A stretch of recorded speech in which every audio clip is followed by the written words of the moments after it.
Kafka, The Burrow. Muir translation. Read by Grindhouse. I have completed the construction of my burrow, and it seems to be successful. All that can be seen from outside is a big hole that, however, really leads nowhere.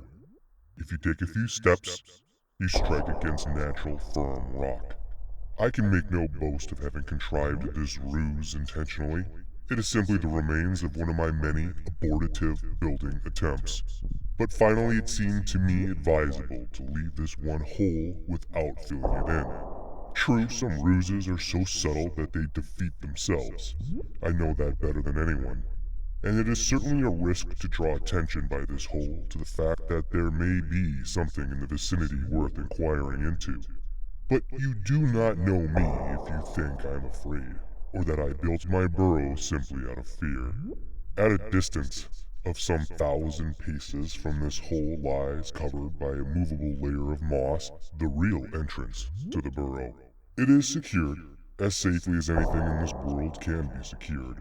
Yet, someone could step on the moss or break through it, and then my burrow would lie open, and anybody who liked, please note however that quite uncommon abilities would also be required, could make his way in and destroy everything for good. I know that very well, and even now, at the zenith of my life, I can scarcely pass an hour in complete tranquility. At that one point in the dark moss, I am vulnerable, and in my dreams, I often see a greedy muzzle sniffing around it persistently. It will be objected that I could quite well have filled in the entrance too, with a thin layer of hard earth on top and with loose soil further down, so that it would not cost me much trouble to dig my way out again whenever I liked. But that plan is impossible. Prudence itself demands that I should have a way of leaving at a moment's notice if necessary. Prudence itself demands, as, alas, so often, to risk one's life. All this involves very laborious calculations, and the sheer pleasure of the mind in its own keenness is often the sole reason why one keeps it up.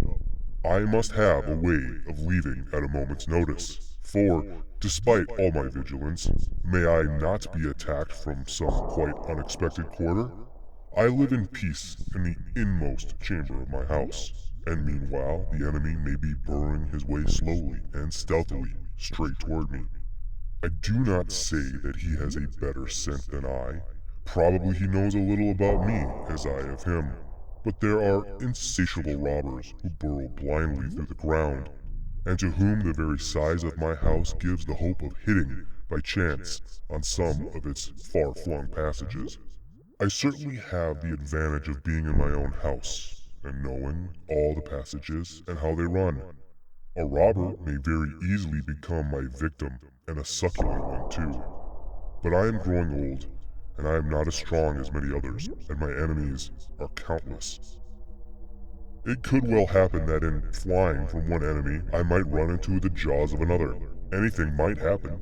In any case, I might have the confident knowledge that somewhere there is an exit easy to reach and quite free, where I have to do nothing whatever to get out, so that I might never, heaven shield us, suddenly feel the teeth of the pursuer in my flank while I'm desperately burrowing away, even if it is at loose, easy soil.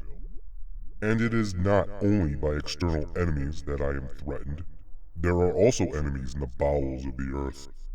I have never seen them, but legend tells of them, and I firmly believe in them. They are creatures of the inner earth. Not even legend can describe them. Their very victims can scarcely have seen them. They come, you hear the scratching of their claws just under you in the ground, which is their element, and already you are lost. Here it is of no avail to console yourself with the thought that you are in your own house. Far rather, you are in theirs. Not even my exit could save me from them. Indeed, in all probability, it would not save me in any case, but rather betray me. Yet, it is a hope, and I cannot live without it.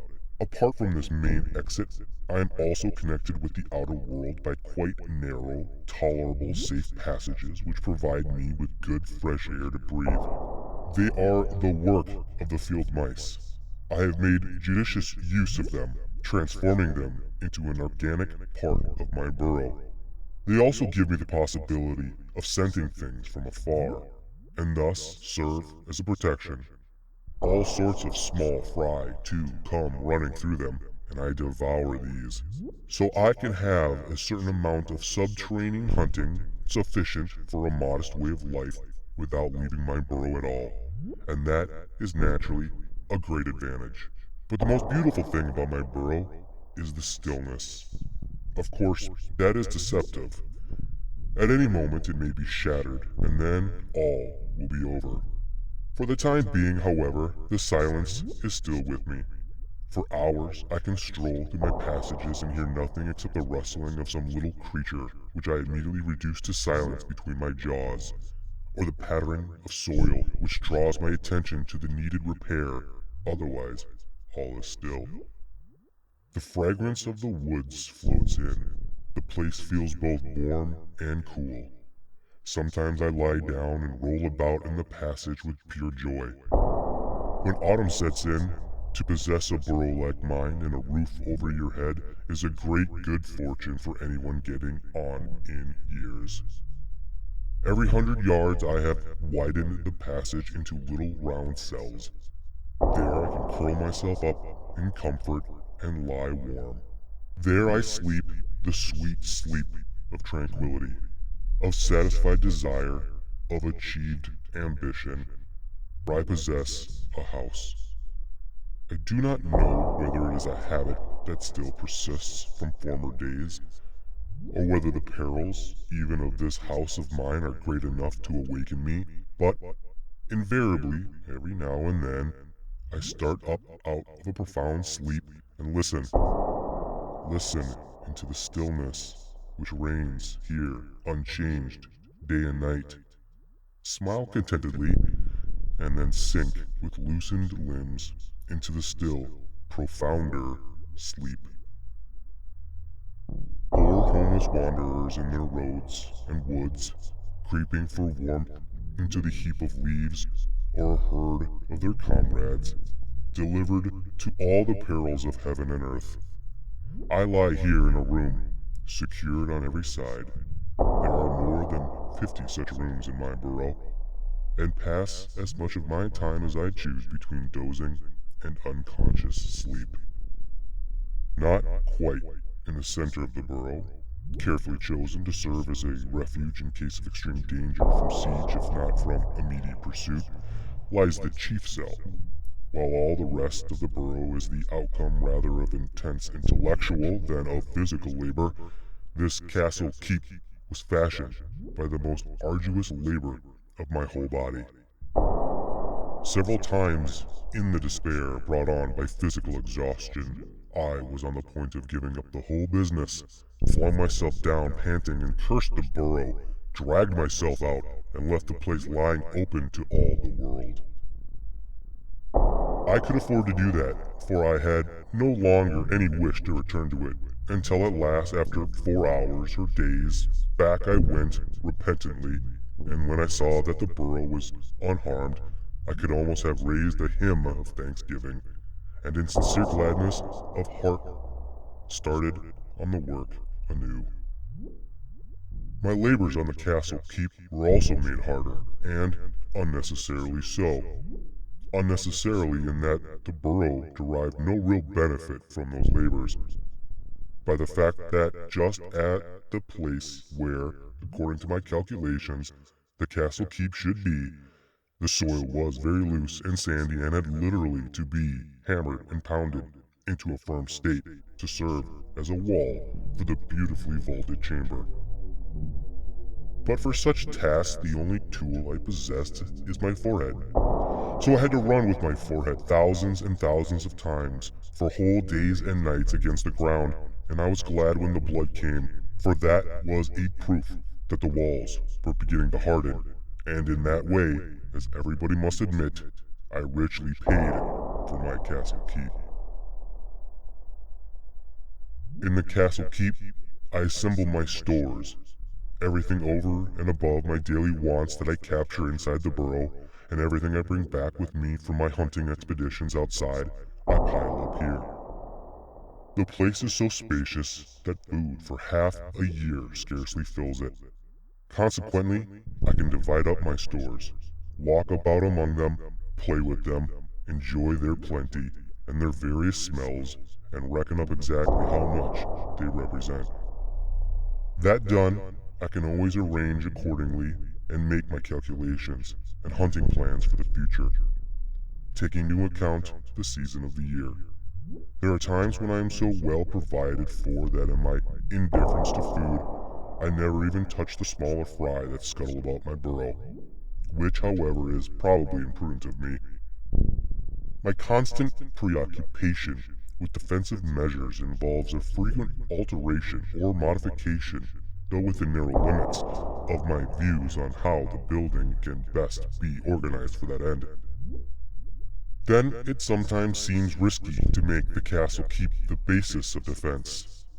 The ramifications of the burrow present me with manifold possibilities, and it seems more in accordance with prudence to divide up my stores somewhat and put part of them in certain of the smaller rooms.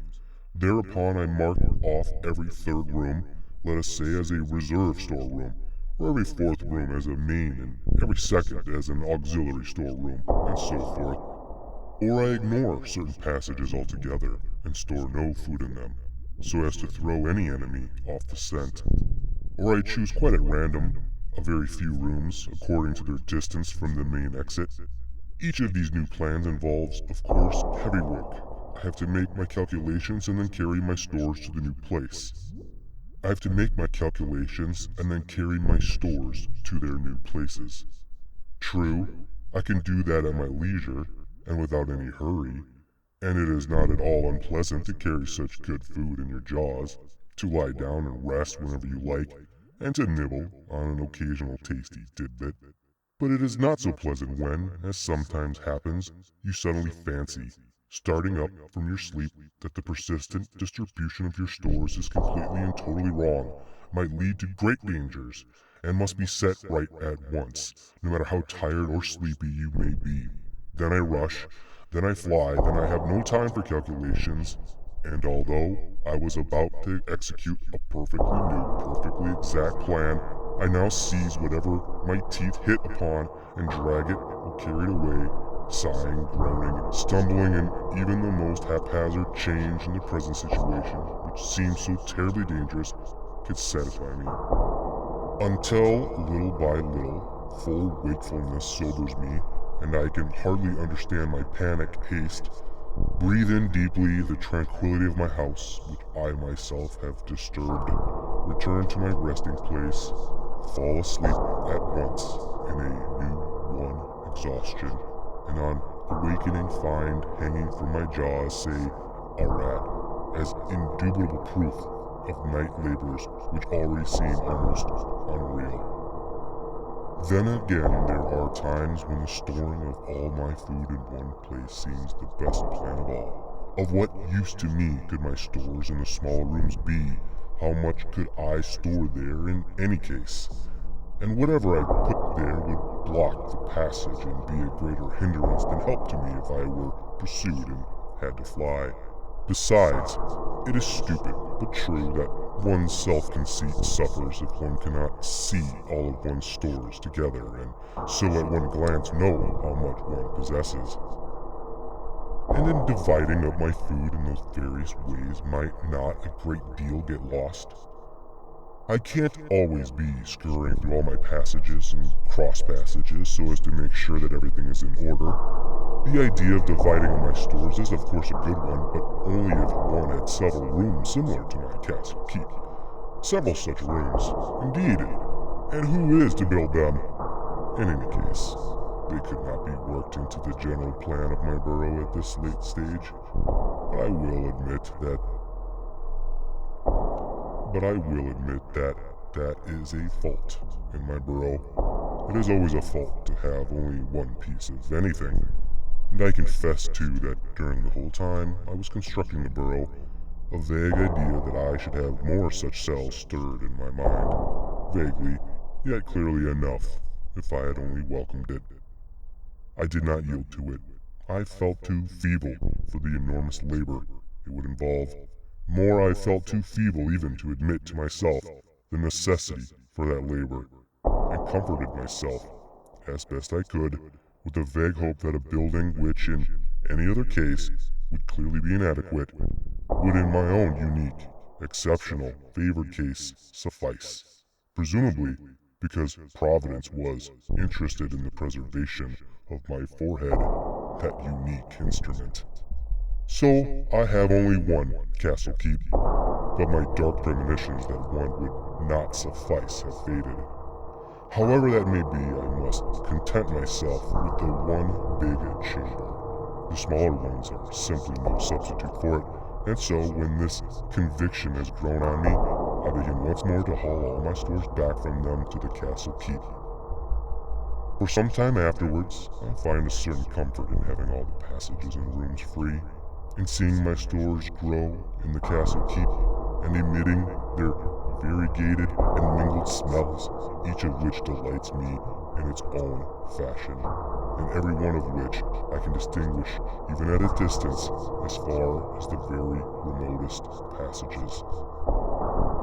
Then I usually enjoy periods of particular tranquility, in which I change my sleeping places by stages, always working around toward the center of the burrow, always steeping myself more profoundly in the mingled smells, until at last I can no longer restrain myself, and one night rush into the castle keep, mightily flinging myself upon my stores and glut myself with the best that I can seize until I am completely gorged.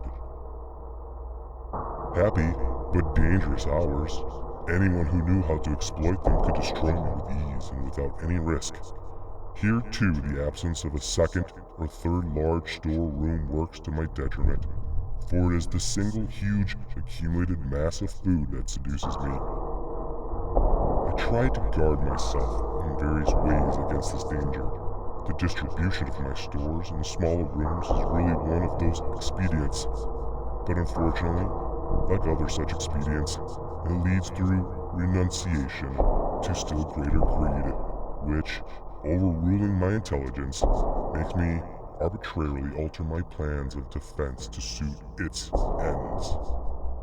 To regain my composure after such lapses, I make a practice of reviewing the burrow, and after the necessary improvements have been carried out, frequently leave it, though only for a short spell.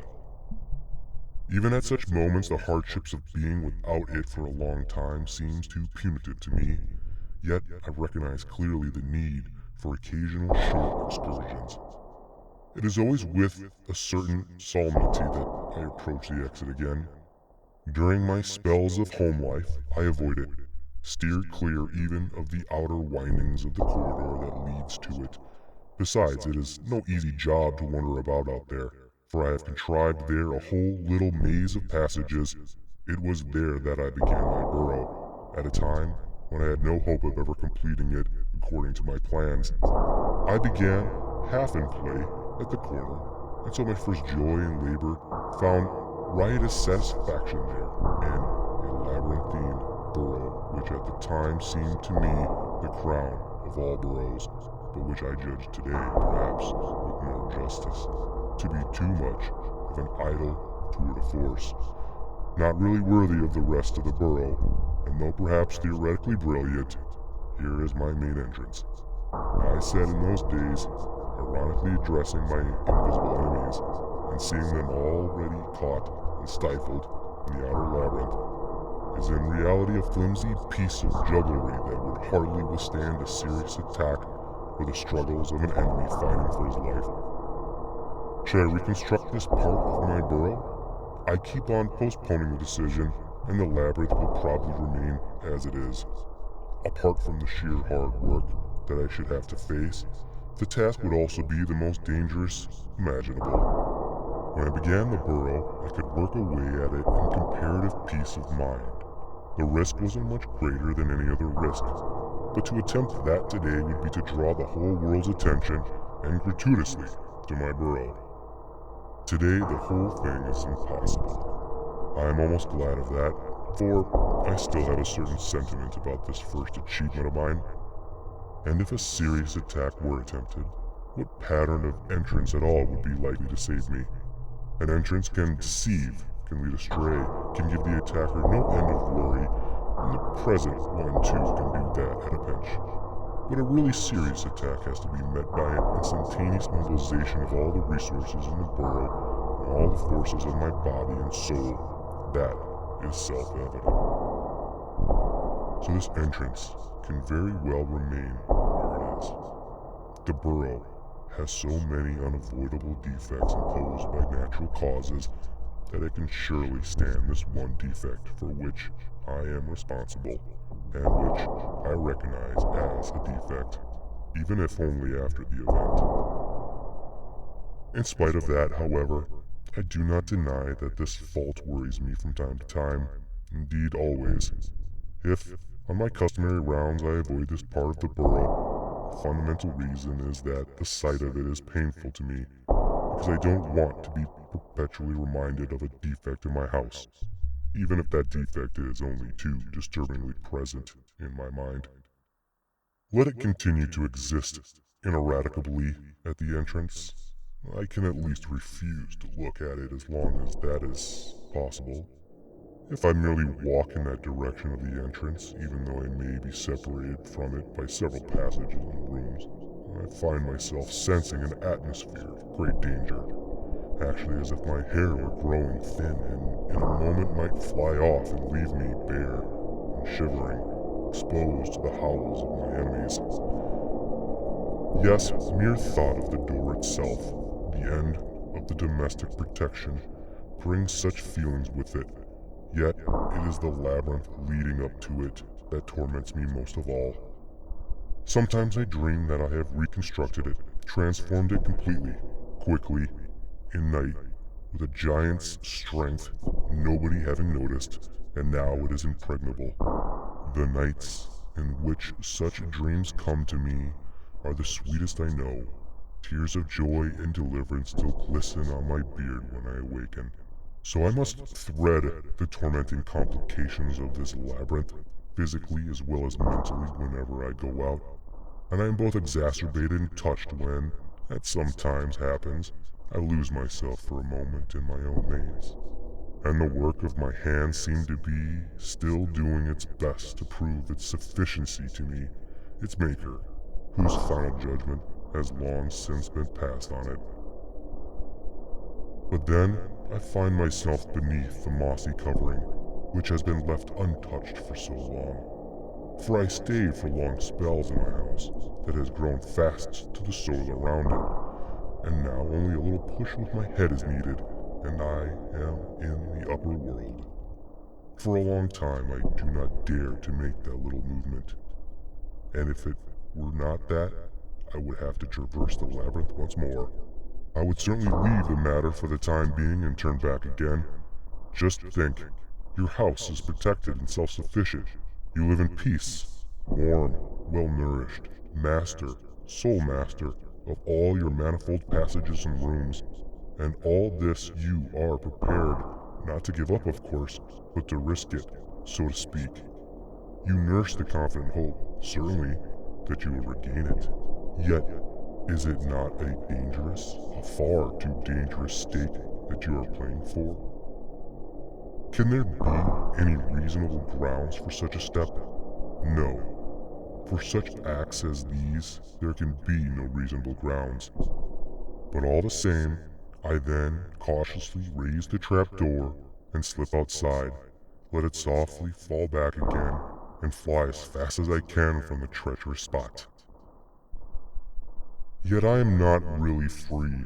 True, I am no longer confined by my narrow passages, but hunt through the open woods and feel new powers awaken in my body for which there was no room, as it were, in the burrow, not even in the castle keep, though it had been 10 times as big. The food, too, is better up here, though hunting is more difficult, success more rare, the results are more valuable from every point of view. I do not deny all this.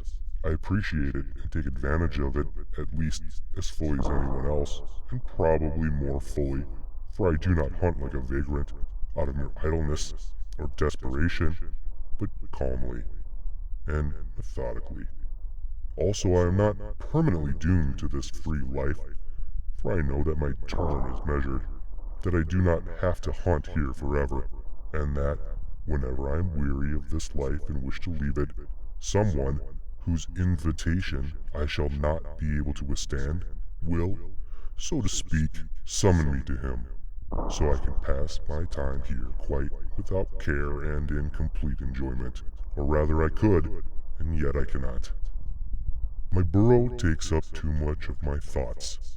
I fled from the entrance fast enough, but soon I am back at it again. I seek out a good hiding place and keep watch on the entrance of my house, this time from outside, for whole days and nights. Call it foolish if you like. It gives me infinite pleasure and reassures me. At such times, it is as if I were not so much looking at my house as at myself sleeping, and had the joy of being in a profound slumber and simultaneously of keeping vigilant guard over myself. I am privileged, as it were, not only to dream about the specters of night in all the helplessness and blind trust of sleep, but also at the same time to confront them in actuality with the calm judgment of the fully awake. And strangely enough, I discover that my situation is not so bad as I had often thought, and will probably think again when I return to my house. In this connection, it may be in others too, but in this one especially, these excursions of mine are truly indispensable. Carefully as I have chosen an out-of-the-way place for my door, the traffic that passes it is nevertheless, if one takes a week's observation, very great. But so it is, no doubt, in all inhabited regions, and probably it is actually better to hazard the risks of tense traffic, whose very impetus carries it past, than to be delivered in complete solitude to the first persistently searching intruder. Here enemies are numerous, and their allies and accomplices still more numerous, but they fight one another, and while thus employed rush past my burrow without noticing it. In all my time I have never seen anyone investigating the actual door of my house, which is fortunate both for me and for him, for I would certainly have launched myself at his throat, forgetting everything else in my anxiety for the burrow. True, creatures come, in whose vicinity I dare not remain, and from whom I have to fly as soon as I scent them in the distance. On their attitude to the burrow I really can't pronounce with certainty, but it is at least a reassurance that when I presently return I never find any of them there, and the entrance is undamaged. There have been happy periods in which I could almost assure myself that the enmity of the world toward me had ceased or been assuaged, or that the strength of the burrow had raised me above the destructive struggle of former times. The burrow has probably protected me in more ways than I thought or dared think while I was inside it. This fancy used to have such a hold over me that sometimes I have been seized by the childish desire never to return to the burrow again, but to settle down somewhere close to the entrance, to pass my life watching the entrance, and gloat perpetually upon the reflection, and in that find my happiness, how steadfast the protection my burrow would be if I were inside it. Well, one is soon roughly awakened from childish dreams. What is this protection which I am looking at here from the outside amount to after all? Dare I estimate the danger which I run inside the burrow from observations which I make when outside? Can my enemies, to begin with, have any proper awareness of me if I am not in my burrow? A certain awareness of me they certainly have, but not full awareness. And is not that full awareness the real definition of a state of danger? So the experiments I attempt here are only half experiments, or even less, calculated merely to reassure my fears, and by giving me false reassurance to lay me open to great perils. No, I do not watch over my own sleep, as I imagined.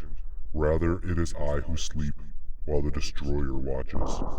Perhaps he is one of those who pass the entrance without seeming to notice it, concerned merely to ascertain, just like myself, that the door is still untouched and waits for their attack, and only pass because they know that the master of the house is out, or because they're quite aware that he is guilelessly lying on the watch in the bushes close by.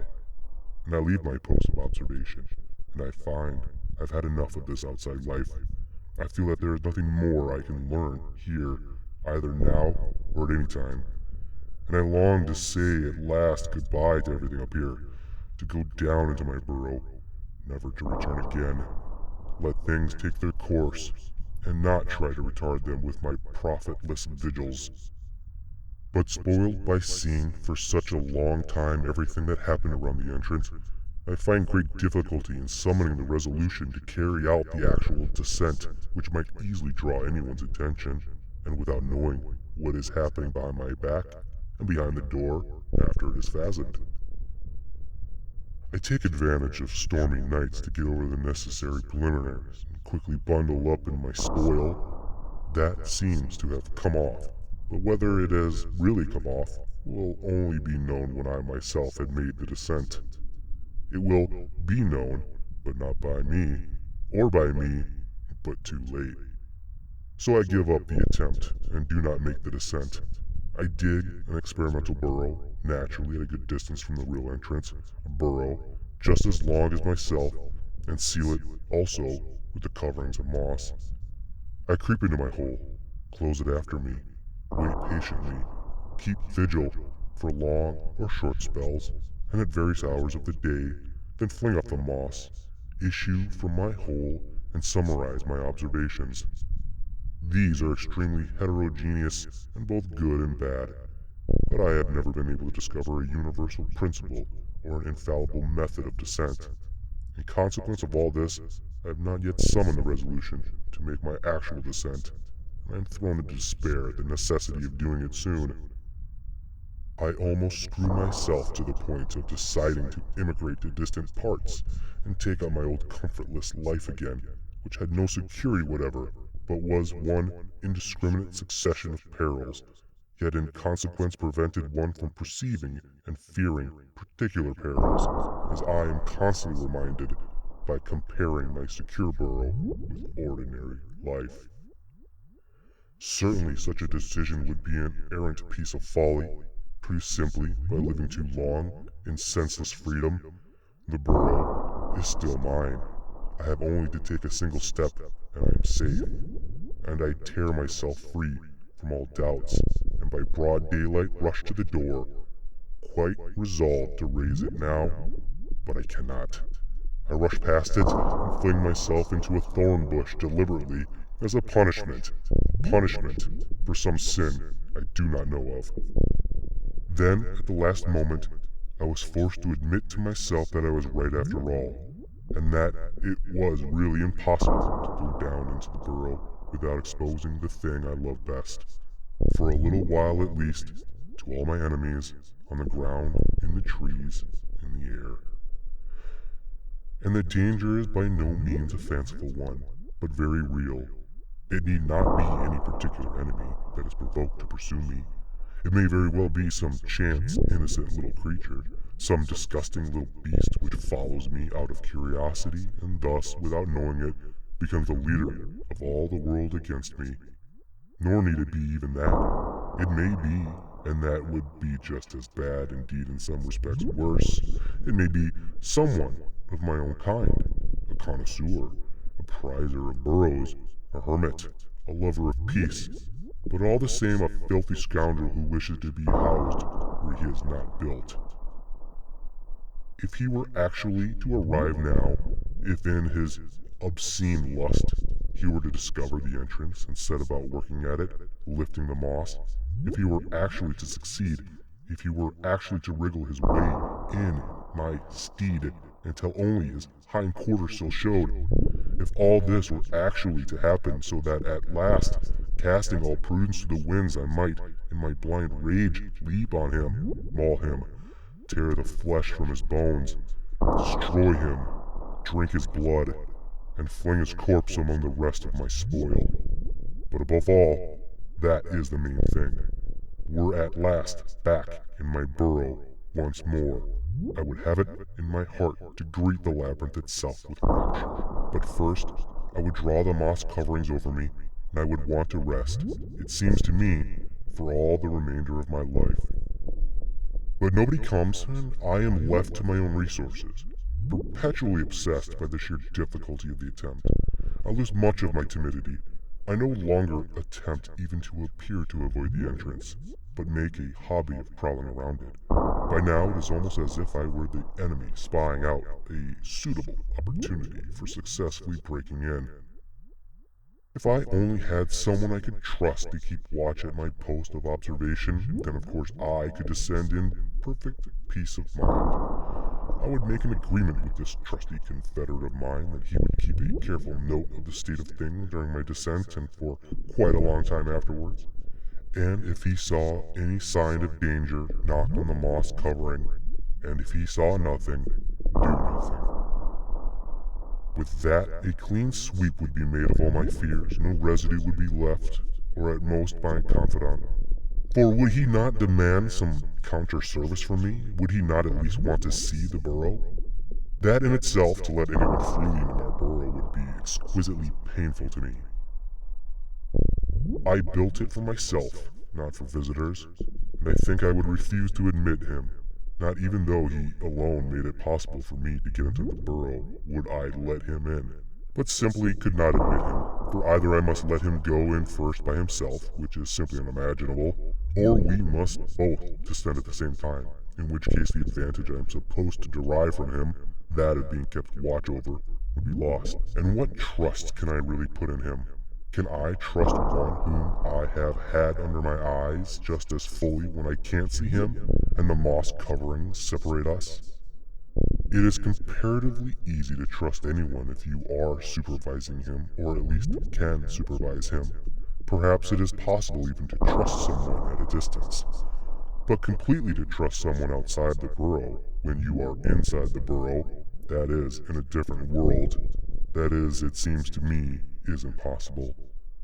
But such considerations are not in the least necessary. The mere reflection is enough that during or after my descent, one of the countless accidents of existence might prevent my confidant from fulfilling his duty, and what incalculable results might not the smallest accident of that kind have for me? No, if one takes it by and large, I have no right to complain that I am alone and have nobody that I can trust. I certainly lose nothing by that, and probably spare myself trouble. I can only trust myself and my burrow. I should have thought of that before and taken measures to meet the difficulty that worries me so much now. When I began the burrow, it would at least have been partly possible. I should have so constructed the first passage that it had two entrances at a moderate distance from each other, so that after descending through the one entrance with the slowness which is unavoidable, I might rush at once through the passage to the second entrance, slightly raise the moss covering, which would be so arranged as to make that easy, and from there keep watch on the position for several days and nights. That would have been the only right way of doing it. True, the two entrances would double the risk, but that consideration need not delay me, for one of the entrances, serving merely as a post of observation, could be quite narrow. And with that, I lose myself in a maze of technical speculations. I begin once more to dream my dream of a completely perfect burrow, and that somewhat calms me. With closed eyes I behold with delight perfect, almost perfect structural devices for enabling me to slip out and in unobserved. While I lie there thinking such things, I admire these devices very greatly, but only as technical achievements, not as real advantages. For this freedom to slip out and in at will, what does it amount to? It is the mark of the restless nature, of inner uncertainty, disreputable desires, evil propensities that seem still worse when one thinks of the burrow, which is there at one's hand and can flood one with peace if only one remains quite open and receptive to it. For the present, however, I am outside it, seeking some possibility of returning, and for that the necessary technical devices would be very desirable, but perhaps not so very desirable after all. Is it not a very grave injustice to the burrow to regard it in moments of nervous panic as a mere hole into which one can creep and be safe?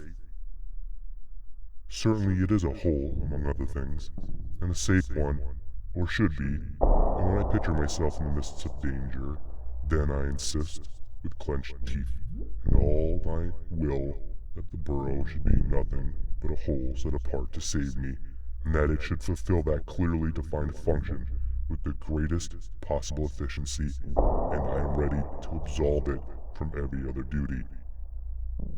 Now the truth of the matter, and one has no eye for that in times of great peril, and only by a great effort even in times when danger is threatening, is that in reality the burrow does provide a considerable degree of security, but by no means enough, for is one ever free from anxieties inside it? These anxieties are different from ordinary ones, prouder, richer in content, often long repressed, but in their destructive effects, they are perhaps much the same as the anxieties that existence in the outer world gives rise to. Had I constructed the burrow exclusively to assure my safety, I would not have been disappointed. It is true, nevertheless, the relationship between the enormous labor involved and the actual security it would provide, at least insofar as I could feel it and profit by it, would not have been in my favor. It is extremely painful to have to admit such things to oneself, but one is forced to do it, confronted by that entrance over there which now literally locks and bars itself against me, the builder and possessor. Yet the burrow is not a mere hole for taking refuge in. When I stand in the castle keep, surrounded by my piled-up stores, surveying the 10 passages which begin there, raised and sunken passages, vertical and round passages, wide and narrow passages, as the general plan dictates, and all alike, still and empty, ready, by their various routes, to conduct me to all the rooms, which are also still and empty. Then all thought of mere safety is far from my mind. Then I know that here is my castle, which I have wrested from the refractory soil with tooth and claw, with pounding and hammering blows, my castle, which can never belong to anyone else, and is so essentially mine that I can calmly accept in it even my enemy's mortal stroke at the final hour, for my blood will ebb away here in my own soil and not be lost. And what but that is the meaning of the blissful hours which I pass, now peacefully slumbering, now happily keeping watch in these passages which suit me so well, where one can stretch oneself out in comfort, roll about in childish delight, lie and dream, or sink into blissful sleep. And the smaller rooms, each familiar to me, so familiar that in spite of their complete similarity I can clearly distinguish one from the other with my eyes shut by the mere feel of the wall. They enclose me more peacefully and warmly than a bird is enclosed in its nest, and all still and empty. But if that is the case, why do I hang back? Why do I dread the thought of the intruding enemy more than the possibility of never seeing my burrow again? Well, the latter alternative is fortunately an impossibility. There's no need for me even to take thought to know what the burrow means to me. I and the burrow belong so indissolubly together that in spite of all my fears I could make myself quite comfortable out here, and not even need to overcome my repugnance and open the door. I could be quite content to wait here passively, for nothing can part us for long, and somehow or other I shall quite certainly find myself in my burrow again. But on the other hand, how much time may pass before then, and how many things may happen in that time, up here no less than down there, and it lies with me solely to curtail that interval and to do what is necessary at once. And then, too exhausted to be any longer capable of thought, my head hanging, my legs trembling with fatigue, half asleep, feeling my way rather than walking, I approach the entrance, slowly raise the moss covering, slowly descend, leaving the door open in my distraction for a needlessly long time, and presently remember my omission and get out again to make it good. But what need was there to get out for that? All that was needed was to draw to the moss covering, right? So I creep in again, and now at last draw to the moss covering. Only in this state, and in this state alone, can I achieve my descent. So at last I lie down beneath the moss on the top of my blood-stained spoil, and can now enjoy my longed-for sleep. Nothing disturbs me. No one has tracked me down. Above the moss, everything seems to be quite, thus far at least. But even if it all were not quite, I question whether I could stop to keep watch now. I have changed my place. I have left the upper world, and I'm in my burrow. I feel its effects at once. It is a new world, endowing me with new powers, and what I felt as fatigue up there is no longer that here. I have returned from a journey dog-tired with my wanderings, but the sight of the old house, the thought of all the things that are waiting to be done, the necessity, at least, to cast a glance at all the rooms, but above all to make my way immediately to the castle keep. All this transforms my fatigue into ardent zeal. It is as though, at the moment when I set foot in the burrow, I had wakened from a long and profound sleep. My first task is a very laborious one and requires all my attention. I mean, getting my spoil through the narrow and thin-walled passages of the labyrinth. I shove with all my might, and the work gets done too, but far too slowly for me. To hasten it, I drag part of my flesh supply back again and push my way over it and through it. Now I have only a portion of my spoil before me, and it is easier to make progress. But my road is so blocked by all this flesh in these narrow passages, through which it is not always easy for me to make my way, even when I am alone, that I could quite easily smother among my own stores.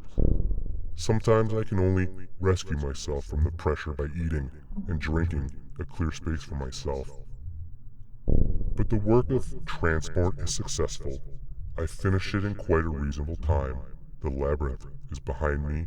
I reach an ordinary passage and breathe freely, push my spoil through a communication passage into a main passage expressly designed for this purpose, a passage sloping down steeply to the castle keep. What is left to be done is not really work at all. My whole load rolls and flows down the passage almost of itself. The castle keep at last. At last, I can dare to rest. Everything is unchanged.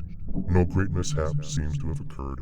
The few little defects that I note at first glance can soon be repaired. First, however, I must go my long round of all the passages, but that is no hardship. That is merely to commune again with friends, as I often did in the old days. Or I am not so very old yet, but my memory of many things is already quite confused, as I often did, or as I have often heard that it was done. Now I begin with the second passage, purposefully slow. Now that I have seen the castle keep, I have endless time. Inside the burrow, I always have endless time, for everything I do there is good and important, and satisfies me somehow. I begin with the second passage, but break off in the middle and turn into the third passage and let it take me back again to the castle keep. And now, of course, I have to begin at the second passage once more. So I play with my task and lengthen it out and smile to myself and enjoy myself and become quite dazed with all the work in front of me, but never think of turning aside from it. It is for your sake, ye passages and rooms, and you, castle keep, above all, that I have come back, counting my own life as nothing in the balance, after stupidly trembling for it for so long, and postponing my return to you. What do I care for danger now that I am with you? belong to me, I to you. We are united. What can harm us? What if my foe should be assembling even now, up above there, and their muzzles be preparing to break through the moss? And with its silence and emptiness, the burrow answers me, confirming my words. But now, a feeling of lassitude overcomes me, and in some favorite room, I curl myself up tentatively. I have not yet surveyed everything, by a long way, though still resolved to examine everything to the very end. I have no intention of sleeping here. I have merely yielded to the temptation of making myself comfortable and pretending I want to sleep. I merely wish to find out if this is as good a place for sleeping as it used to be. It is, but it is a better place for sleeping than for walking, and I remain lying where I am in deep slumber. I must have slept for a long time. I was only awakened when I had reached the last light sleep which dissolves of itself, and it must have been very light, for it was an almost inaudible whistling noise that wakened me. I recognized what it was immediately. The small fry, whom I had allowed far too much latitude, had burrowed a new channel somewhere during my absence. This channel must have chanced to intersect an older one. The air was caught there, and that produced the whistling noise. What an indefatigably busy lot these small fry are, and what a nuisance their diligence can be. First, I shall have to listen at the walls of my passages, experimental excavations, and only then will I be able to get rid of the noise. However, this new channel may be quite welcome as a further means of ventilation, if it can be fitted into the plan of the burrow. But after this I shall keep a much sharper eye on the small fry than I used to. I shall spare none of them. As I have had a good deal of experience in investigations of this kind, the work probably will not take me long, and I can start upon it at once. There are other jobs awaiting me, it is true, but this is the most urgent. I must have silence in my passages. This noise, however, is a comparatively innocent one. I did not hear it at all when I first arrived, although it must certainly have been there. I must first feel quite at home before I can hear it. It is, so to speak, audible only to the ear of the householder, and it is not even constant, as such noises usually are. There are long pauses, obviously caused by stoppages of the current of air. I start on my investigations, but I can't find the right place to begin at, and though I cut a few trenches, I do it at random. Naturally, that has no effect, and the hard work of digging, and still harder work of filling the trenches up again and beating the earth firm, is so much labor lost. I don't seem to be getting any nearer to the place where the noise is. It goes on always on the same thin note, with regular pauses, now a sort of whistling, but again like a kind of piping. Now I could leave it to itself for the time being. It is very disturbing, certainly, but there can hardly be any doubt that its origins is what I took it to be at first, so it can scarcely become louder.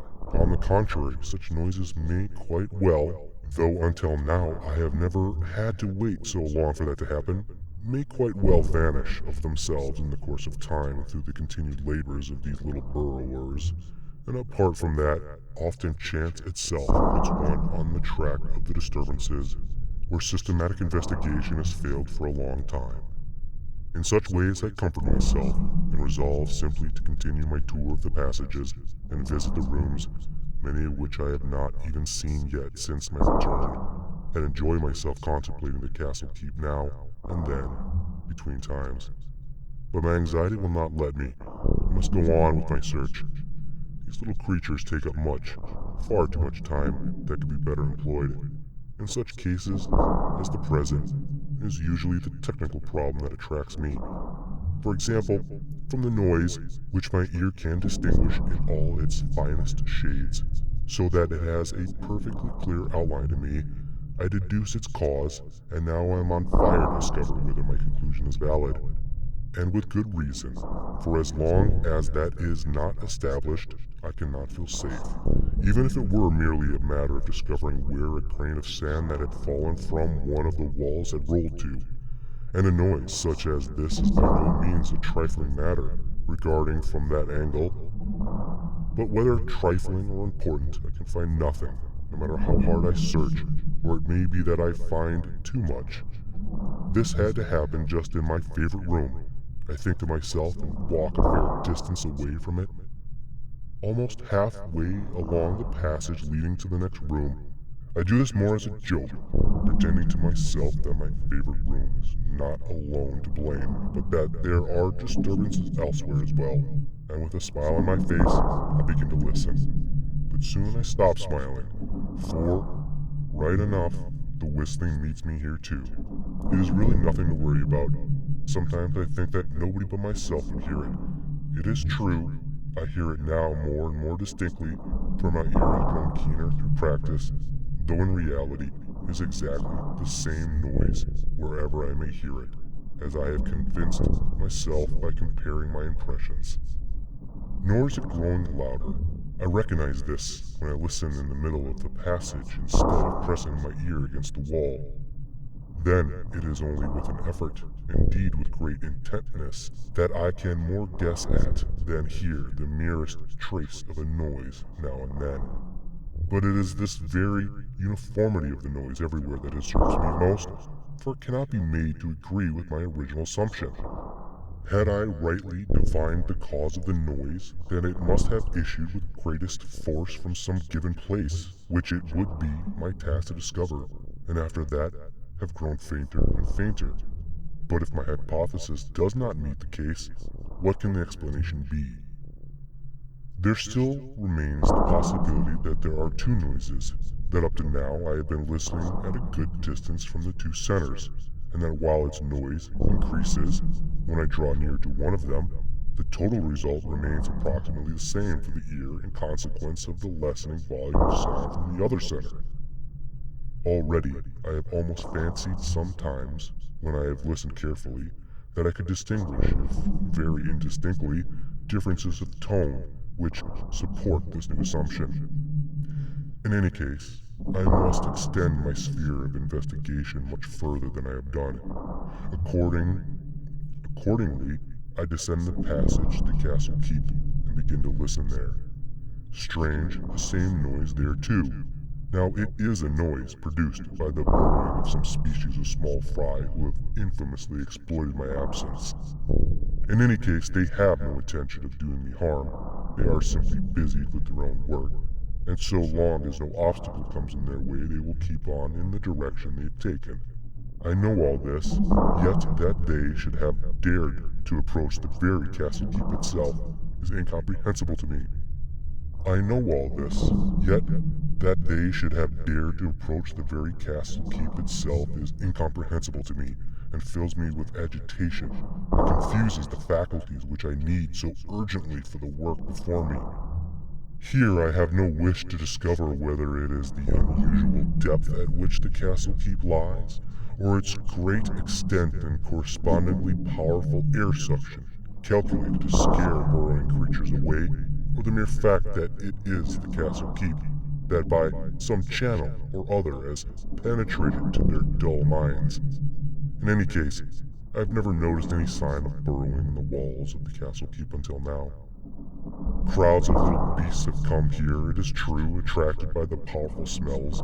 Here I have had a constant hunting ground, but my quarry has always burrowed away through in the upper passages and come running down here, somewhat fearfully, but unable to withstand such a temptation. But now it seems they are burrowing in all the passages. If I had only carried out the best of the grand plans I had thought out in my youth and early manhood, or rather if I had only had the strength to carry them out, for there would have been no lack of will. One of these favorite plans of mine was to isolate the Castle Keep from its surroundings, that is to say, to restrict the thickness of its walls to about my own height, and to leave a free space of about the same width all around the Castle Keep, except for a narrow foundation which unfortunately would have to be left to bear up the whole. I had always pictured this free space, and not without reason, as the loveliest imaginable haunt. What a joy to lie pressed against the round outer wall, pull oneself up, let oneself slide down again, miss one's footing and find oneself on firm earth, and play all those games literally upon the castle keep and not inside it, to avoid the castle keep, to rest one's eyes from it whenever one wanted, to postpone the joy of seeing it until later, and yet not have to do without it, but literally hold it safe between one's claws. A thing that is impossible if you have only an ordinary open entrance to it. But above all, to be able to stand guard over it, and in that way, to be so completely compensated for renouncing the actual sight of it that, if one had to choose between staying all one's life in the castle keep, or in the free space outside it, one would choose the latter, content to wander up and down there all one's days and keep guard over the castle keep. Then there would be no noises in the walls, no insolent burrowing up to the very keep itself. Then peace would be assured there, and I would be its guardian. Then I would not have to listen with loathing to the burrowing of the small fry, but with delight to something that I cannot hear now at all, the murmurous silence of the castle keep. But that beautiful dream is past, and I must set to work almost glad that now my work has a direct connection with the castle keep, for that wings it. Certainly as I can see more and more clearly, I need all my energies for this task, which at first seemed quite a trifling one. I listen now at the walls of the castle keep, and wherever I listen, high or low, at the roof or the floor, at the entrance or in the corners, everywhere, I hear the same noise. And how much time, how much care must be wasted in listening to that noise, with its regular pauses. One can, if one wishes, find a tiny, deceitful comfort in the fact that here in the castle keep, because of its vastness, one hears nothing at all, as distinguished from the passages when one stands back from the walls. Simply as a rest and a means to regain my composure, I often make this experiment, listen intently, and I am overjoyed when I hear nothing. But the question still remains, what can have happened? Confronted with this phenomenon, my original explanation completely falls to the ground. But I must also reject other explanations which present themselves to me. One could assume, for instance, that the noise I hear is simply that of the small fry themselves at their work. But all my experience contradicts this. I cannot suddenly begin to hear now a thing that I have never heard before, though it was always there. My sensitiveness to disturbances in the burrow has perhaps become greater with the years, yet my hearing has by no means grown keener. It is of the very nature of small fry not to be heard. Would I have tolerated them otherwise? Even at the risk of starvation, I would have exterminated them, but perhaps this idea now insinuates itself. I am concerned here with some animal unknown to me. That is possible. True, I have observed the life down here long and carefully, but the world is full of diversity and is never wanting in painful surprises. Yet it cannot be a single animal. It must be a whole swarm that has suddenly fallen upon my domain. A huge swarm of little creatures, which, as they are audible, must certainly be bigger than the small fry, but cannot be very much bigger, for the sound of their labors is itself very faint. It may be then a swarm of unknown creatures on their wanderings who happen to be passing by my way, who disturb me, but will presently cease to do so. So I could really wait for them to pass and need not put myself to the trouble of work that will be needless in the end. Yet if these creatures are strangers, why is it that I have never seen any of them? I have already dug a host of trenches, hoping to catch one of them, but I can find not a single one. Then it occurs to me that they may be quite tiny creatures, far tinier than I am acquainted with, and that it is only the noise they make that is greater. Accordingly, I investigate the soil I have dug up. I cast the lumps into the air so that they break into quite small particles, but the noisemakers are not among them. Slowly I come to realize that by digging such small, fortuitous trenches I achieve nothing. In doing that I merely disfigure the walls of my burrow, scratching hastily here and there without taking time to fill up the holes again. At many places already, there are heaps of earth which block my way and my view. Still, that is only a secondary worry, for now I can neither wander about my house nor review it nor rest. Often already I have fallen asleep at my work in some hole or other, with one paw clutching the soil above me, from which, in a semi-stupor, I have been trying to tear a lump. I intend now to alter my methods. I shall dig a wide and carefully constructed trench in the direction of the noise and not cease from digging until, independent of all my theories, I find the real cause of the noise. Then I shall eradicate it, if that is within my power, and if it is not, at least I shall know the truth. That truth will bring me either peace or despair, but whether the one or the other, it will be beyond doubt or question. This decision strengthens me. All that I have done till now seems to me far too hasty. In the excitement of my return, while I had not yet shaken myself free from the cares of the upper world, and was not yet completely penetrated by the peace of the burrow, but rather hypersensitive at having had to renounce it for such a long time, I was thrown into complete confusion of my mind by an unfamiliar noise. And what was it? A faint whistling, audible only at long intervals, a mere nothing to which I don't say that one could actually get used, for one could get used to it, but which one could, without actually doing anything about it, at once, observe for a while. That is, listen every few hours, let us say, and patiently register results, instead of, as I had done, keeping one's ear fixed to the wall, and at every hint of noise, tearing out a lump of earth, not really hoping to find anything, but simply so as to do something to give expression to one's inward agitation.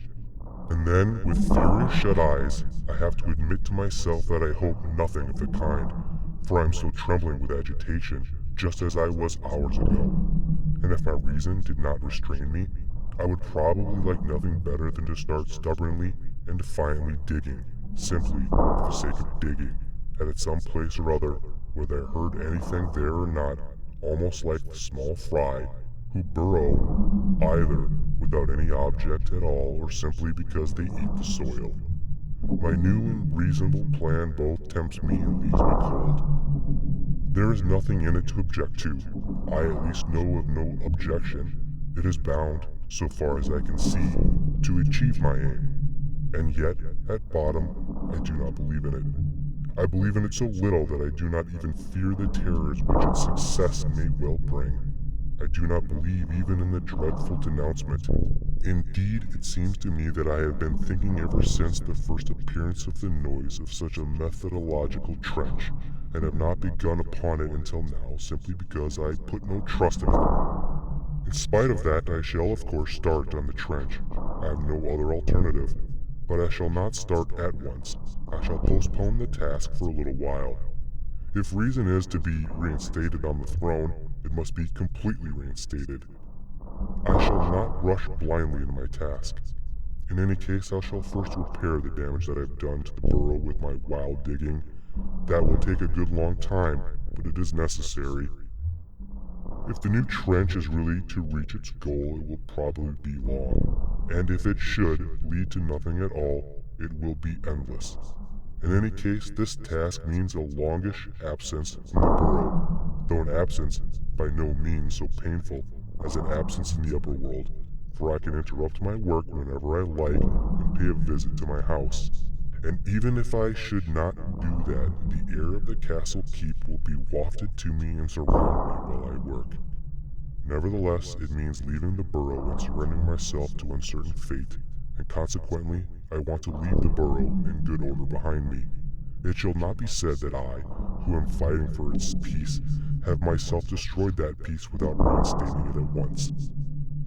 So I begin by shoveling the soil back into the holes from which it was taken, a kind of work I am familiar with, that I have done countless times, almost without regarding it as work, and at which, particularly as regards the final pressing and smoothing down, and this is no empty boast, but the simple truth, I am unbeatable. But this time everything seems difficult.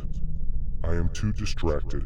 Every now and then, in the middle of my work, I press my ear to the wall and listen, and without taking any notice let the soil that I have just lifted trickle back into the passage again.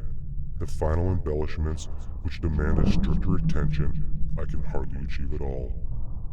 Hideous protuberances, disturbing cracks remain, not to speak of the fact that the old buoyancy simply cannot be restored again to a wall patched up in such a way. I try to comfort myself with the reflection that my present work is only temporary. When a return after peace has been restored, I shall bear everything properly. Work will be more play to me then. Oh yes, work is mere play in fairy tales, and this comfort of mine belongs to the realm of fairy tales too. It would be far better to do the work thoroughly now, at once, far more reasonably than perpetually to interrupt it and wander off through the passages to discover new sources of noise, which is easy enough, all that is needed being to stop at any point one likes and listens. And that is not the end of my useless discoveries. Sometimes I fancy that the noise has stopped, for it makes a long pause. Sometimes such a faint whistling escapes one. One's own blood is pounding all too loudly in one's ears. Then two pauses come one after another, and for a while one thinks that the whistling has stopped forever. I listen no longer. I jump up. All life is transfigured. It is as if the fountains from which flows the silence of the burrow were unsealed. I refrain from verifying my discovery at once. I want first to find someone to whom in all good faith I can confide it, so I rush to the castle keep. I remember, for I and everything in me has awakened to new life, that I have eaten nothing for a long time. I have snatched something or other from among my stores of food half buried under the debris, and hurriedly began to swallow it, while I hurried back to the place where I had made my incredible discovery. I only want to assure myself about it incidentally, perfunctorily, while I'm eating. I listen, but the most perfunctory listening shows at once that I am shamefully deceived. Away there in the distance, the whistling still remains unshaken. And I spit out my food, and would like to trample it underfoot, and go back to my task, not caring which I take up. Any place where it seems to be needed, and there are enough places like that. I mechanically start on something or other, just as if the overseer had appeared, and I must make a pretense of working for his benefit. But hardly have I begun to work in this fashion when it may happen that I make a new discovery. The noise seems to have become louder. Not much louder, of course. Here it is always a matter of the subtlest shades, but all the same, sufficiently louder for the ear to recognize it clearly. And this growing louder is like a coming nearer, still more distinctly than you hear the increasing loudness of the noise. You can literally see the step that brings it closer to you. You leap back from the wall. You try to grasp at once all the possible consequences that this discovery will bring with you. You feel as if you had never really organized the burrow for defense against attack. You had intended to do so, but despite all your experience of life, the danger of an attack, and consequently the need to organize the place for defense, seemed remote, or rather, not remote. How could it possibly be, but infinitely less important than the need to put it in a state where one could live peacefully? And so that consideration was given priority in everything relating to the burrow. Many things in this direction might have been done without affecting the plan of the whole. Most incomprehensibly, they have been neglected. I have had a great deal of luck all those years. Luck has spoiled me. I have had anxieties, but anxiety leads to nothing when you have luck to back you. The thing to do, really to do now, would be to go carefully over the burrow and consider every possible means of defending it, working out a plan of defense and a corresponding plan of construction, and then start on the work at once, with the vigor of youth. That is the work that would really be needed, for which I may add it is now far too late in the day. Yet, that is what would really be needed, and not the digging of a grand experimental trench whose only real result would be to deliver me hand and foot to the search for danger, out of the foolish fear that it will not arrive quickly enough of itself. Suddenly, I cannot comprehend my former plan. I can find no slightest trace of reason in what had seemed so reasonable. Once more I lay aside my work, and even my listening. I have no wish to discover any further sign that the noise is growing louder. I have had enough of discoveries. I let everything slide. I would be quite content if I could only still the conflict going on within me. Once more I let my passages lead me where they will. I come to more and more remote ones that I have not yet seen since my return, and that are quite unsullied by my scratching paws, and whose silence rises up to meet me and sinks into me. I do not surrender to it. I hurry on. I do not know what I want, probably simply to put off the hour. I stray so far that I find myself at the labyrinth. The idea of listening beneath the moss coverings tempts me. Such distant things, distant for the moment, chain my interest. I push my way up and listen. Deep stillness.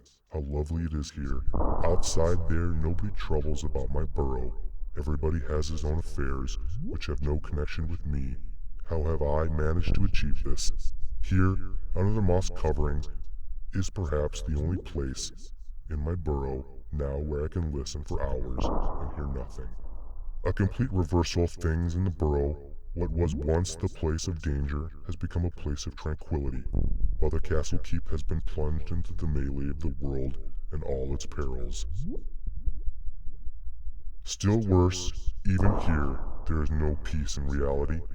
Here nothing has changed. Silent or vociferous danger lies in ambush as above the moss, but I have grown insensitive to it. My mind is far too much taken up with the whistling in my walls. Is my mind really taken up with it? It grows louder, it comes nearer, but I wriggle my way through the labyrinth and make a couch for myself up here, under the moss. It is almost as if I were already leaving the house, to the whistler, content if I can only have a little peace up here. To the whistler? Have I come, then, to the new conclusion concerning the cause of the noise? But surely the noise is caused by the channels, bored by the small fry? Is not that my considered opinion? It seems to me that I have not retreated from it thus far. And if the noise is not caused directly from these channels, it is indirectly, and even if it should have no connection with them whatever, one is not at liberty to make a priori assumptions, but must wait until one finds the cause, or it reveals itself. One could play with hypotheses, of course, even at this stage. For instance, it is possible that there has been a water burst at some distance away, and what seems a piping or whistling to me is in reality a gurgling. But apart from the fact that I have no experience in that sphere, the groundwater that I have found at the start I drained away at once, and in the sandy soil it has never returned. Apart from this fact, the noise is undeniably a whistling and simply not to be translated into a gurgling.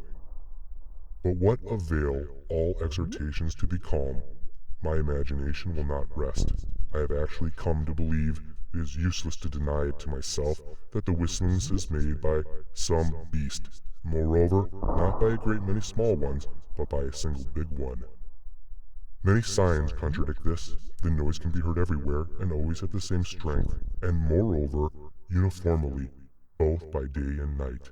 At first, therefore, one cannot but incline to the hypothesis of the great number of little animals. But as I must have found some of them during my digging, I have found nothing. It only remains for me to assume the existence of a great beast, especially as the things that seem to contradict the hypothesis are merely things which make the beast not so much impossible as merely dangerous beyond all one's powers of conception. For that reason alone I have resisted this hypothesis. I shall cease from this deception. For a long time already I've played with the idea that the beast can be heard at such a great distance because it works so furiously. It burrows as fast through the ground as another can walk on the open road. The ground still trembles at its burrowing when it has ceased. The reverberation and the noise of the boring itself unite into one sound at such a great distance, and I, as I hear only the last dying ebb of that sound, hear it always at the same uniform strength. It follows from this also that the beast is not making for me, seeing that the noise never changes, More likely, it has a plan in view whose purpose I cannot decipher. I merely assume that the beast, and I make no claim whatever that it knows of my existence, is encircling me. It has probably made several circles around my burrow already since I began to observe it. The nature of the noise, the piping or whistling, gives me much food for thought. When I scratch and scrape in the soil in my own fashion, the sound is quite different. I can explain the whistling only in this way, that the beast's chief means of burrowing is not its claws, which it probably employs merely as a secondary resource, but its snout or its muzzle, which of course, apart from its enormous strength, must also be fairly sharp at the point. It probably bores its snout into the earth with one mighty push and tears out a great lump. While it is doing that, I hear nothing, that is, the pause, but then it draws in air for a new push. This indrawl of its breath, which must be an earth-shaking noise, not only because of the beast's strength, but of its haste, its furious lust for work as well. This noise I hear then is a faint whistling, but quite incomprehensible remains the beast's capacity to work without stopping. Perhaps the sharp pauses provide also the opportunity of snatching a moment's rest. But apparently the beast has never yet allowed itself a really long rest.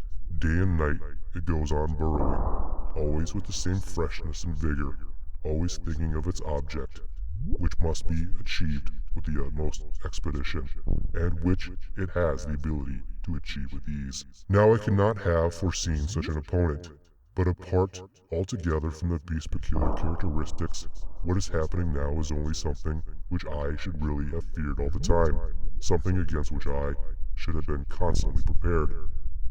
The fact that someone would come. By what chance can everything have flowed on so quickly and happily for such a long time? Who can have diverted my enemies from their path and forced them to make a wider detour around my property? Why have I been spared for so long, only to be delivered to such terrors now? Compared with this, what are all the petty dangers and brooding over which I have spent my life? I had hoped, as owner of the burrow, to be in a stronger position than any enemy who might chance to appear, but simply by virtue of being owner of this great, vulnerable edifice, I am obviously defenseless against any serious attack. The joy of possessing it has spoiled me. The vulnerability of the burrow has made me vulnerable. Any wound to it hurts me as if I myself were hit. It is precisely this that I should have foreseen. Instead of thinking only of my own defenses and how perfunctorily and vainly I have done even that, I should have thought of the defense of the burrow. Above all, provision should have been made for cutting off sections of the burrow, and as many as possible of them, from the endangered sections when they are attacked. This should have been done by means of improvised landslides, calculated to operate at a moment's notice. Moreover, these should have been so thick and have provided such an effectual barrier that the attacker would not even guess the real burrow only beginning at the other side. Such an effectual barrier that the attacker would not even guess that the real burrow only began at the other side. More, these landslides should have been so devised that they not only concealed the burrow, but also entombed the attacker. Not the slightest attempt have I made to carry out such a plan. Nothing at all has been done in this direction. I have been as thoughtless as a child. I have passed my manhood's years in childish games. I have done nothing but play, even with the thought of danger. I have shirked really taking thought for actual danger, and there has been no lack of warning. Nothing, of course, approaching the present situation has happened before. Nevertheless, there was an incident not unlike it when the burrow was only beginning. The main difference between that time and this time is that the burrow was only beginning then. In those days I was literally nothing more than a humble apprentice. The labyrinth was only a sketched out rough outline. I had already dug a little room, but the proportions and the execution of the walls were sadly bungled. In short, everything was so tentative that it could only be regarded as an experiment, as something which, if one lost patience someday, one could leave behind without much regret. Then one day as I lay on a heap of earth, resting from my labors, I have rested far too often from my labors all my life. Suddenly I heard a noise in the distance. Being young at the time, I was less frightened than curious. I left my work to look after itself and set myself to listen. I listened and listened. I had no wish to fly up to my moss covering and stretch myself out there so that I might not have to hear. I did listen, at least. I could clearly recognize that the noise came from some kind of burrowing similar to my own. It was somewhat fainter, of course, but how much of that might be put down to the distance, one could not tell.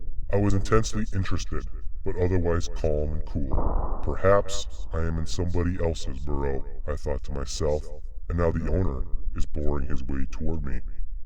If that assumption had proved to be correct, I would have gone away, for I have never had any desire for conquest or bloodshed, and begun building somewhere else. But after all, I was still young and still without a burrow, so I could remain quite cool. Besides, the further course of the noise brought no real cause for apprehension, except that it was not easy to explain. If whoever was boring there was really making for me, because he had heard me boring, then if he had changed his direction, as now actually happened, it could not be told whether he did this because my pause for rest had deprived him of any definite point to make toward, or, because which was more plausible, he had himself changed his plans. But perhaps I had been deceived altogether, and he had never been actually making in my direction. At any rate, the noise grew louder for a while as if he were drawing nearer, and being young at the time, I probably would not have been displeased to see the burrower suddenly rising from the ground. But nothing of that kind happened, and at a certain point the sound of boring began to weaken.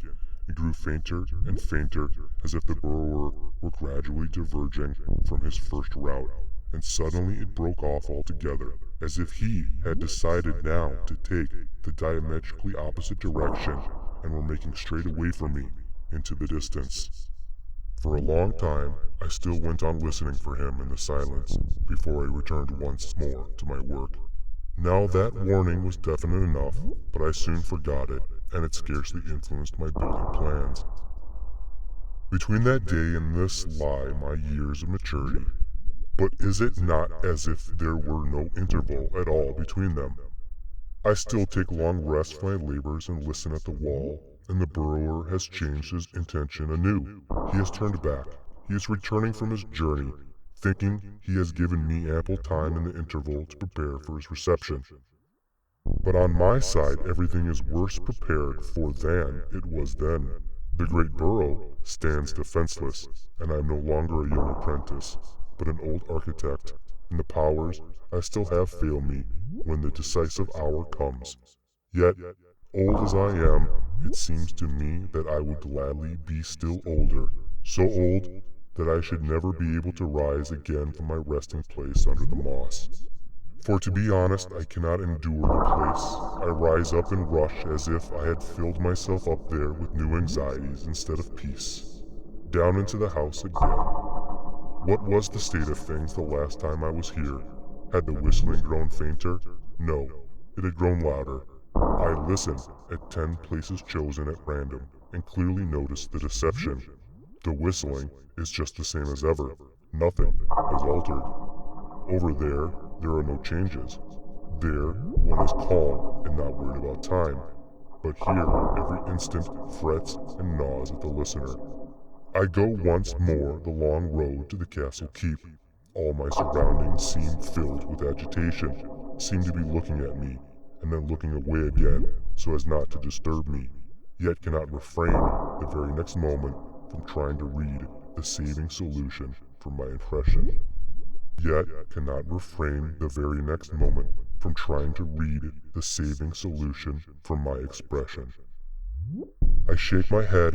I have not yet found any solution, nor do I go to the castle keep in pursuance of any plan. I pass the spot where I intended to begin the experimental trench. I look it over once more. It would have been an admirable place to begin at. The trench's course would have been in the direction where lay the majority of tiny ventilation holes, which would have greatly lightened my labors. Perhaps I should not have had to dig very far, should not even have had to dig to the source of the noise. Perhaps if I had listened at the ventilation holes, it would have been enough. But no consideration is potent enough to animate me to this labor of digging. This trench will bring me certainty, you say? I have reached the stage where I no longer wish to have certainty. In the castle keep, I choose a lovely piece of flayed red flesh and creep with it into one of the heaps of earth. There, I shall have silence at least. Such silence at any rate, as still can be said to exist here. I munch and nibble at the flesh, think of the strange beast going its own road in the distance, and then again that I should enjoy my store of food as fully as possible while I still have the chance. This last is probably the sole plan I have left that I can carry out. For the rest, I try to unriddle the beast's plan. Is it on its wanderings, or is it working on its own burrow? If it is on its wanderings, then perhaps an understanding with it might be possible. If it should really break through the burrow, I shall give it some of my stores, and it will go on its way again. It will go its way again. A fine story. Lying on my heap of earth, I can naturally dream of all sorts of things, even of an understanding with the beast, though I know well enough that no such thing can happen, and that at the instant when we see each other, more, at the moment when we merely guess at each other's presence, we shall both blindly bare our claws and teeth, neither of us a second before or after the other, both of us filled with a new and different hunger. Even if we should already be gorged to bursting, and with entire justice, for who, even if he were merely on his wanderings, would not change his itinerary and his plans for the future on catching sight of the burrow? And with entire justice, for who, even if he were merely on his wanderings, would not change his itinerary and his plans for the future on catching sight of the burrow? But perhaps the beast is digging in its own burrow, in which case I cannot even dream of an understanding. Even if it should be such a peculiar beast that its burrow could tolerate a neighbor, my burrow could not tolerate a neighbor, at least not a clearly audible one. Now, actually the beast seems to be a great distance away. If it would only withdraw a little further, the noise too would probably disappear. Perhaps in that case everything would be peaceful again, as in the old days. All this would then become a painful but salutary lesson, spurring me on to make the most diverse improvements on the burrow. If I have peace, and danger does not immediately threaten me, I am still quite fit for all the sorts of hard work.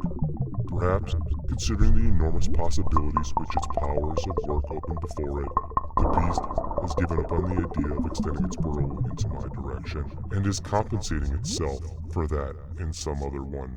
That consummation also cannot, of course, be brought about by negotiation, but only by the beast itself, or by some compulsion exercised from my side.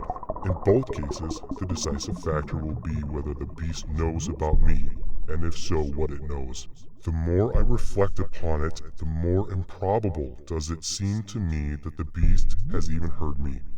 It is possible, though I can't imagine it, that it can have received news of me in some other way, but it has certainly never heard me. So long as I still know nothing about it, it simply cannot have heard me, for at that time I kept very quiet.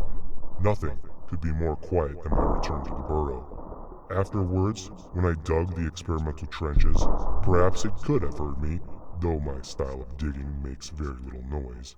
But if it had heard me, I must have noticed some sign of it. The beast must at least have stopped its work every now and then to listen, but all remained unchanged. But if it had heard me, I must have noticed some sign of it. The beast must at least have stopped its work every now and then to listen, but all remained unchanged. Kafka, The Burrow. Muir translation. Read by Grindhouse.